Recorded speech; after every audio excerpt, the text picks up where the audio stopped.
안녕하세요. 황금빛 인생입니다.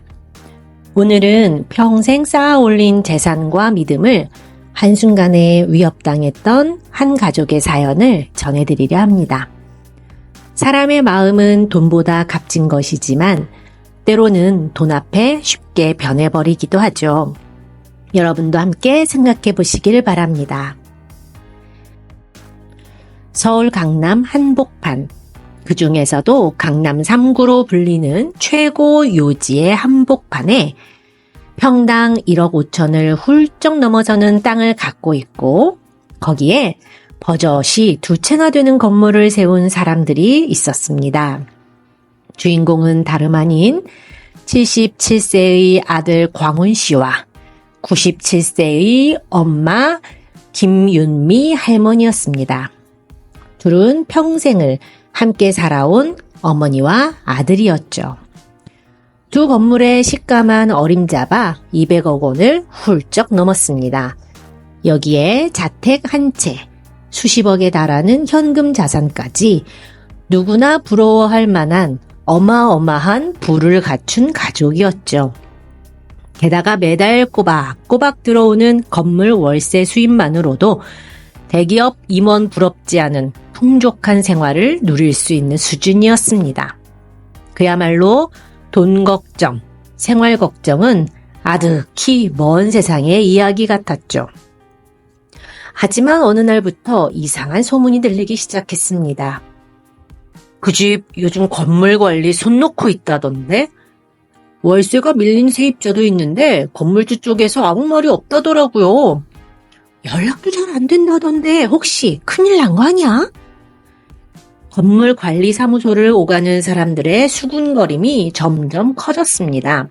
그리고 그 소문은 곧 근처 상가와 주민들 사이로 퍼져나갔습니다. 두 모자의 사정을 속속들이 아는 사람은 그리 많지 않았습니다. 다만 오랫동안 인근에서 그들을 지켜봐온 일부 지인들은 말했습니다. 아들분이 평생 결혼도 안 하시고 어머니만 모시고 사셨어요. 어머니는 젊은 시절 정말 대단한 분이셨다던데요. 사실이었습니다. 건물의 공동 명의자의 한 명인 광훈 씨. 올해로 77세가 된 그는 평생 독신으로 살아오며 어머니를 지극정성으로 모셨습니다. 누군가는 그를 두고 효자라고 칭했고 또 누군가는 외롭게 살아온 사람이라고 말했죠. 그런 광훈 씨가 요새는 약간의 치매 증상을 보이면서 건강 상태가 안 좋아지고 있었습니다. 그리고 그의 어머니 김윤미 할머니, 올해로 97세가 된 윤미 할머니는 한때 국내 최초의 여성은행 지점장으로 이름을 알렸던 시대의 선구자 같은 존재였습니다. 여자가 사회생활을 하기조차 힘들던 시절, 윤미 할머니는 고등학교 교사로 사회에 첫 발을 디딘 후 금융업계로 진출해서 지점장 자리에까지 오른 아주 입지전적인 인물이었습니다. 윤미 할머니 덕분에 사회에 길을 걷게 된 여성들이 많았대요. 참 야무진 분이었죠. 누구한테도 지지 않고 똑 부러졌다고 들었어요. 그렇게 야무지고 단단한 어머니와 평생 어머니만을 위해 살아온 아들. 두 사람은 아무리 세월이 흐르고 재산이 불어도 늘 검소하고 조용하게 살아왔습니다. 대외적인 활동도 거의 없었고 특별히 사치하는 일도 없었습니다. 하지만 세월은 누구에게나 공평했습니다. 오랜 세월 살아오던 두 사람에게도 노쇠함은 어쩔 수 없이 찾아왔던 겁니다. 그리고 그 틈을 비집고 상상도 못할 일이 벌어지기 시작했던 겁니다. 이상한 소문이 강남 한복판을 슬금슬금 퍼지고 있던 무렵 어느 날 뜻밖의 한 통의 전화가 친척들에게 걸려왔습니다. 혹시 김윤미 할머니 댁 맞나요? 네, 그런데요. 다름이 아니라 최근 은행 쪽에 이상한 요청이 들어와서 확인차 연락드렸습니다. 혹시 김윤미 할머님께 따님 분이 계시나요? 그 말을 들은 친척들은 깜짝 놀랐습니다. 딸이라니? 윤미 할머니에게는 외아들 광훈 씨 외엔 자식이 없었습니다. 지금껏 단 한 번도 딸 이야기를 들은 적이 없었는데 말입니다. 할머니는 평생 단 한 명의 아들만 키우셨어요. 무슨 소리세요?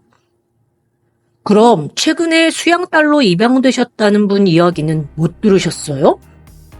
수화기 너머로 전해지는 은행 직원의 말에 친척들은 할 말을 잃었습니다. 입양? 수양딸? 지금 이게 무슨 소리란 말인가?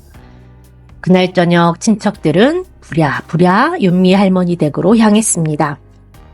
문을 열고 들어선 집안은 어딘가 예전과는 다른 공기가 흐르고 있었습니다. 할머니, 저희 왔어요. 민준이에요. 아, 그래, 민준아. 윤미 할머니는 여전히 따뜻한 눈빛으로 손주 조카를 맞이해 주셨지만 그 눈빛 너머로 어딘지 모르게 흐릿해진 정신 상태가 느껴졌습니다. 할머니는 전처럼 뚜렷하지 않았습니다. 짧은 대화에서도 기억이 끊기고 말끝을 흐리는 일이 잦았습니다. 할머니, 요즘 건강은 좀 어떠세요? 아이고, 내가 어디가 아팠나? 아이고, 내 나이가 벌써 100살이야, 100살. 그러나 친척들이 더욱 놀랐던 건 따로 있었습니다. 집안 한쪽에는 본 적 없는 낯선 얼굴들이 드나들고 있었던 것입니다. 저기요, 누구신지 여쭤봐도 될까요? 아, 저는 할머니를 돌봐드리는 요양보호사 박씨라고 해요. 저는 이분 며느리고요. 박씨? 며느리? 더 이상 의문을 참지 못한 친척들은 재차 물었습니다. 그럼 할머니의 호적에 입양이 됐다던. 네, 제가 윤미 할머니의 수양딸입니다. 순간 친척들의 얼굴이 굳어졌습니다. 윤미 할머니가 기억이 흐릿해진 틈을 타서 3년 전부터 집을 드나들던 요양보호사 박씨가 스스로 수양딸로 입양 절차를 밟았다는 사실을 확인한 순간이었습니다. 요양보호사 박씨는 이렇게 주장했습니다. 할머니가 너무 외로워하셔서 저를 친딸처럼 여기셨거든요. 저한테 매일 착하다, 착하다, 이쁘다, 이쁘다, 내 딸이면 좋겠다, 그렇게 말씀하셔서 어머니가 원하셔서 제가 입양이 된 거예요. 그러나 정작 윤미 할머니 본인은 박 씨에 대해 확실한 기억을 하지 못했습니다. 박 씨, 착한 사람이었어. 할머니, 박 씨를 딸 삼겠다고 하신 거 기억하세요? 내가 그랬던가? 할머니의 불확실한 대답에 친척들은 직감했습니다. 이 상황 심상치가 않구나.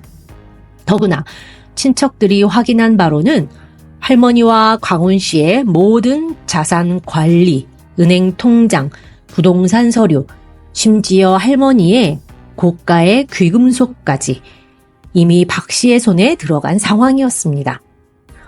이거 제대로 걸렸네. 가만히 있으면 진짜 다 뺏기겠다. 분노와 두려움이 동시에 밀려왔습니다. 수십 년 동안 쌓아 올린 이 가족의 재산이, 평생을 어머니만 바라보며 살아온 광훈 씨의 인생이 지금 눈앞에서 송두리째 무너질 위기에 처해 있었던 겁니다. 하지만 문제가 본격적으로 터진 건 그때부터였습니다. 광훈 씨와 윤미 할머니 모자가 병세로 제대로 판단을 하지 못하는 사이 그들 곁에 있던 요양보호사 박 씨는 은밀히 움직이고 있었습니다. 처음엔 단순히 딸처럼 모시겠다는 말로 접근했죠. 하지만 뒤에서 박 씨의 며느리와 아들까지 하나의 팀처럼 움직이고 있었다는 사실이 드러나면서 모든 상황은 악몽처럼 흘러가기 시작했습니다. 낯선 젊은 남녀가 느닷없이 할머니 집에 드나들기 시작했고요. 처음엔 친척들도 어리둥절했습니다. 하지만 이들이 박 씨와 한통속이라는 사실이 드러난 거죠. 박 씨는 겉으로는 간병을 핑계 삼아 할머니를 감시하고 그녀의 며느리는 집안을 정리하는 척하며 귀한 물건을 슬쩍슬쩍 감췄습니다. 심지어 박 씨 아들은 광훈 씨 명의로 된 서류와 계약서를 들고 은행이며 부동산이며 쉬지 않고 들락거리며 재산을 탐내고 있었습니다. 할머니가 딸처럼 아꼈던 사람, 한때는 가족처럼 옆에 두었던 사람이었습니다. 그런데 알고 보니 요양보호사 박 씨는 아들과 짜고 할머니 재산을 노리고 움직이고 있었던 것입니다. 어르신이 힘을 잃은 순간 바로 덤벼든 거죠. 한창 건강할 때는 어림도 없었던 짓을 기력이 쇠하고 기억이 흐릿해지자 사냥하듯 달려들어 집을 점령해버린 것이었습니다. 귀중품이 하나둘 사라지고 광훈 씨와 윤미 할머니의 소중한 인생이 그들의 소나기에서 망가져가고 있었습니다. 어쩌다 이렇게까지 사람이 악랄해질 수 있을까요? 민준 씨가 요양보호사 박 씨의 집을 찾아갔을 때 박 씨의 며느리는 노골적으로 입을 닫아버렸고 박 씨 아들은 카메라를 피하며 경찰을 부르겠다고 협박했습니다. 우리 나쁜 짓 안 했어요. 불법 없어요. 여기 법적으로 어머니 보호자 저희 맞아요. 철면피 같은 태도. 그들은 할머니를 진심으로 걱정하는 것처럼 연기하면서 뒤에서는 할머니 명의로 되어 있던 현금 통장을 인출하고 귀금속과 현금 가방까지 몽땅 빼돌리고 있었습니다. 할머니의 기억은 점점 흐릿해졌고 박 씨 가족은 그 틈을 노려 할머니를 외부 세계로부터 완벽히 고립시키려 했습니다. 심지어 이웃들이 찾아오면 지금 어머니 피곤하세요. 면회는 불편하셔서 안 됩니다. 이런 핑계로 누구도 집에 들이지 않았습니다. 할머니가 힘겹게 손주 조카 이름을 불러봤지만 박 씨는 그걸 가로막기까지 했지요. 어머니, 우리 가족만 믿어야 돼요. 남들은 다 어머니 재산을 노리고 있다니까요. 이렇게 모르는 사이에 할머니는 집안에 사실상 갇힌 신세가 되었던 겁니다. 조카 민준 씨가 다시 찾아가 할머니께 물었습니다. 할머니, 박 씨를 진짜 딸 삼자고 하신 거 기억나세요? 할머니는 한참을 망설이다 힘겹게 고개를 가로저었습니다. 모르겠어. 난 그런 말 한 적 없는 것 같은데. 하지만 박 씨는 당당했습니다. 입양 서류 다 법적으로 문제 없어요. 다 할머니가 하신 거라니까요. 게다가 박 씨 아들은 광훈 씨 명의의 건물 관리 서류를 몰래 챙기다 들켰고 수백억의 재산을 겨냥한 정밀한 계획이 있었던 사실이 수면 위로 드러나기 시작했습니다. 그들은 처음부터 가족처럼 지내려던 게 아니었습니다. 할머니와 광훈 씨의 남은 재산을 통째로 넘겨받기 위한 치밀한 프로젝트였던 거죠. 하지만 이들의 탐욕은 끝내 친척들의 신고와 싸움 끝에 만천하에 드러났고 결국 하향 소송이 진행되었습니다. 하지만 문제는 이미 박 씨 일가가 할머니 주변을 촘촘히 둘러싸고 있다는 거였습니다. 손주 조카 민준 씨는 마음이 조급해졌습니다. 가만히 있으면 이대로 할머니 재산까지 전부 박씨네 손에 넘어갈 판이었으니까요. 민준 씨는 가족들을 모았습니다. 이대로 놔두면 할머니 평생 피땀 흘려 모은 재산 전부 저 사람들 손에 넘어가. 할머니는 돌아가시면 모든 재산을 다 사회에 환원하신다고 하셨단 말이에요. 그들은 변호사를 찾아갔고 하향소송을 준비하기 시작했습니다. 하지만 현실은 녹록치 않았습니다. 입양이 성립된 이상 쉽게 무효로 만들기는 어렵습니다.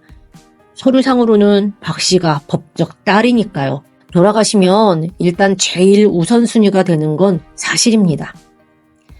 게다가 할머니는 치매가 진행이 되어 예전처럼 분명한 증언을 할 수 없었습니다. 무효 소송을 하려면 할머니가 정신이 온전하지 않았다는 명백한 증거가 필요했습니다. 민준 씨와 친척들은 포기하지 않았습니다. 과거 요양보호사 기록, 동네 주민들 증언, 병원 진단서까지 하나하나 모았죠. 이 사람 입양 전부터 할머니 통장 가지고 다녔다.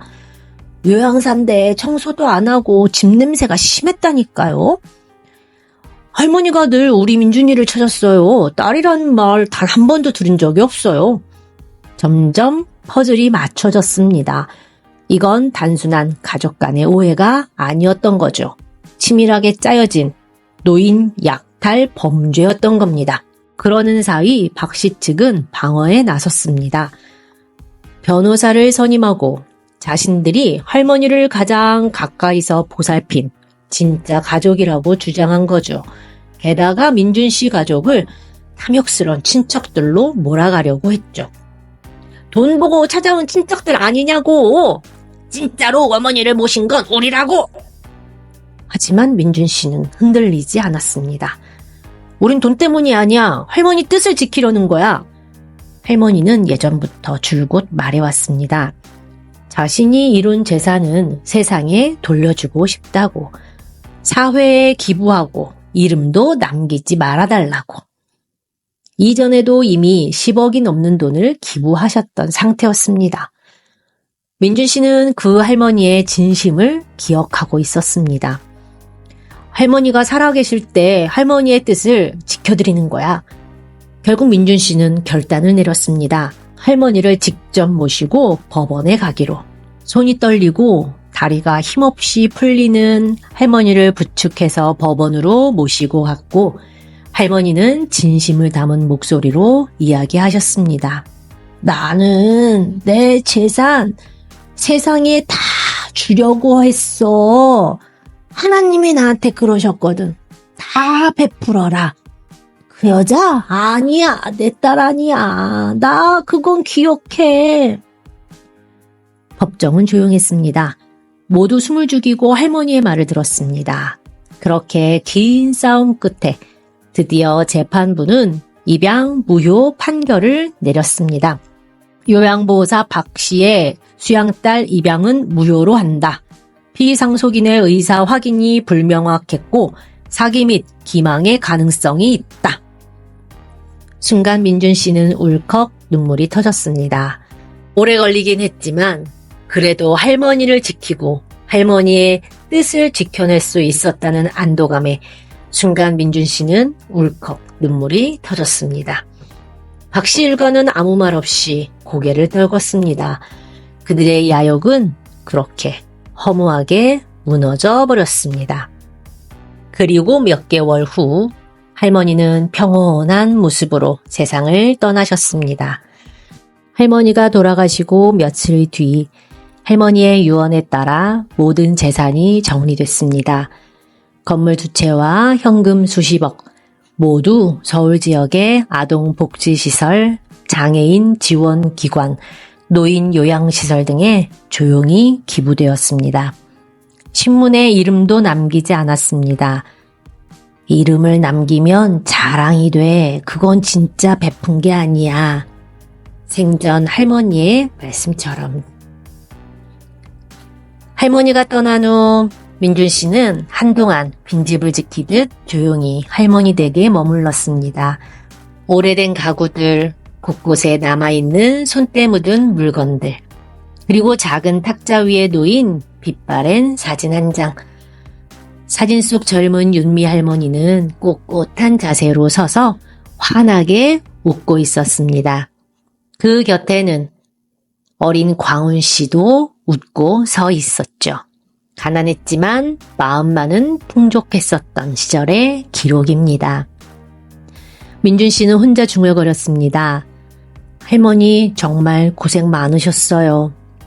누구보다 부지런했고 누구보다 깔끔했으며 누구보다 다른 일을 배려할 줄 알았던 김윤미 할머니. 그런 할머니가 마지막까지 지키고자 했던 것은 그저 돈이나 재산이 아니었습니다. 세상에 작은 빚 하나라도 더 남기고 싶었던 소망. 재산을 지키기 위해 싸웠던 지난 시간들이 비로소 진심을 지키기 위한 싸움이었음을 민준 씨는 새삼 깨달았습니다. 그 후 민준 씨는 작은 약속을 하나 했습니다. 나도 언젠가는 꼭 할머니처럼 살아야겠다. 그래서 그는 할머니의 집을 그대로 살려 작은 무료 공부방을 열었습니다. 집이 필요한 아이들, 마음 둘 곳이 필요한 노인들이 언제든 쉬어갈 수 있는 따뜻한 공간. 문 앞에는 할머니가 늘 하던 말이 걸려 있었습니다. 돈은 가져가지 못해도 마음은 남는다. 광훈 씨는 여전히 요양시설에서 치료를 받고 있습니다. 언젠가는 다시 미소 짓는 날이 오기를 민준 씨는 매일 기도합니다. 시간이 흘러 어느 날 그 공간에 처음 온 아이가 조심스럽게 물었습니다. 할아버지, 여기는 왜 공짜예요? 민준 씨는 웃으며 대답했습니다. 여긴 아주 특별한 사람이 남긴 집이거든. 돈보다 마음을 남기고 싶었던 분이 계셨어. 아이의 눈이 반짝였습니다. 그리고 작게 말했어요. 그 사람 정말 멋있다. 그날 밤 민준 씨는 돌아가신 할머니의 꿈을 꾸었습니다. 고운 한복을 곱게 차려입은 윤미 할머니가 아득한 햇살 속에서 웃으며 말했습니다. 민준아, 고맙다. 그 한마디면 충분했습니다. 오늘의 이야기를 들어주셔서 감사합니다. 오늘의 이야기가 누군가의 마음에 따뜻한 빛 한 줄기가 되었기를 바랍니다. 구독과 좋아요 그리고 따뜻한 응원은 큰 힘이 됩니다. 다음 이야기에서도 삶을 지키는 마음들을 함께 만나러 갈게요.